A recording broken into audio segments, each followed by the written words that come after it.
Bonjour à tous et bienvenue sur Afrique Sport pour la matinale. Nous la débutons comme toujours en Afrique du côté de l'Algérie cette fois-ci. Ici, le championnat algérien de football se retrouve obligé de prendre des mesures pour tenter de ralentir la propagation du coronavirus. Le ministre de la Santé Abderrahmane Ben Bouzid a annoncé qu'il se tiendrait désormais à huis clos. Aucun supporter ne sera donc autorisé à pénétrer dans les stades lors des prochaines rencontres.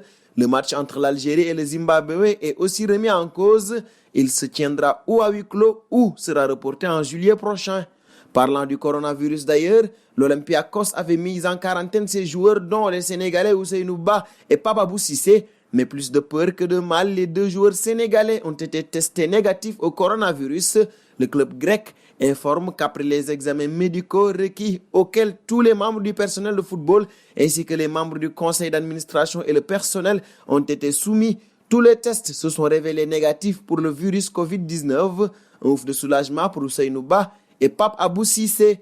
Troisième point Afrique de cette matinale, la liste du Gabon pour les prochains matchs des éliminatoires de la CAN 2021. Le sélectionneur du Gabon, Patrice Neveu, a convoqué 23 joueurs pour la double confrontation face à la Gambie. Le Gabon pourra compter sur la grande majorité de ses cadres. La liste de 23 joueurs comporte les noms des grands habitués, Pierre-Emerick Aubameyang, Denis Bouanga et Mario Lemina en tête, blessés. Moussavou King cède sa place en défense au revenant Johan Obiang qui évolue cette saison en national sous les couleurs du Puy. Pour rappel, Panthère et Scorpion mènent la danse dans le groupe D avec 4 points chacun après les 2 premières journées. À l'instar du Gabon, l'Égypte a également publié sa liste. Les Pharaons bénéficieront du retour de Mohamed Salah, mais devront sans doute évoluer à huis clos le 26 mars prochain face au Togo dans le cadre des éliminatoires de la CAN 2021.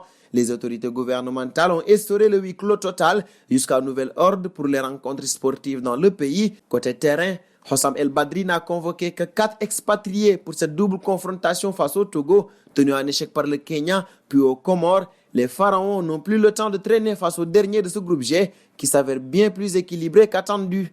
Nous filons maintenant hors Afrique pour la seconde partie de cette matinale. Une seconde partie que nous débutons en Europe. Ici, le monde du football est en pleine effervescence.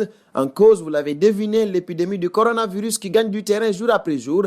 Alors qu'en France, la Ligue de football professionnel évoque la possibilité pour la Ligue 1 et la Ligue 2 de jouer à huis clos jusqu'au terme de la saison. L'Espagne, elle, songe à la suspension de la Liga. En effet, selon divers médias ibériques, les instances du football se sont réunies afin d'évoquer une suspension du championnat, et ce, avant même la 28e journée qui débute vendredi avec la rencontre Real Madrid et Eibar au stade du Santiago Bernabéu. Second point Europe de cette matinale, la condamnation de Samuel Umtiti. Le Français a été condamné à une amende de 33 000 € par la justice espagnole pour des dégradations commises dans une résidence louée.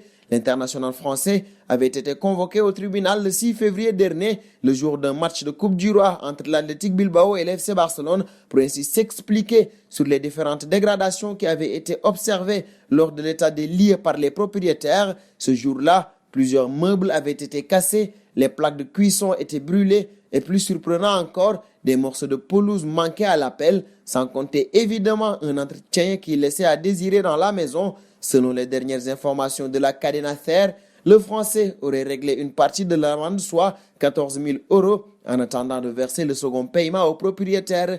Le troisième point Europe concerne un choix fort de la part de l'AS Rome. Le club a annoncé qu'elle ne se rendrait pas en Espagne pour le match de Ligue Europa contre Séville en raison de l'absence d'autorisation des autorités locales. Plus de détails seront annoncés par l'UEFA. Cette situation est une conséquence de la décision prise ce mardi par le gouvernement espagnol de suspendre jusqu'au 25 mars, sauf autorisation spéciale, toutes les liaisons aériennes avec l'Italie. L'avion affrété par la Roma n'a pas obtenu cette autorisation. Le 8e de finale aller de la Ligue Europa était prévu ce jeudi et pourrait donc, comme la rencontre entre l'Inter et Getafe, ne pas avoir lieu. La question devrait également se poser pour le déplacement de Naples à Barcelone, qui est prévu le 18 mars prochain.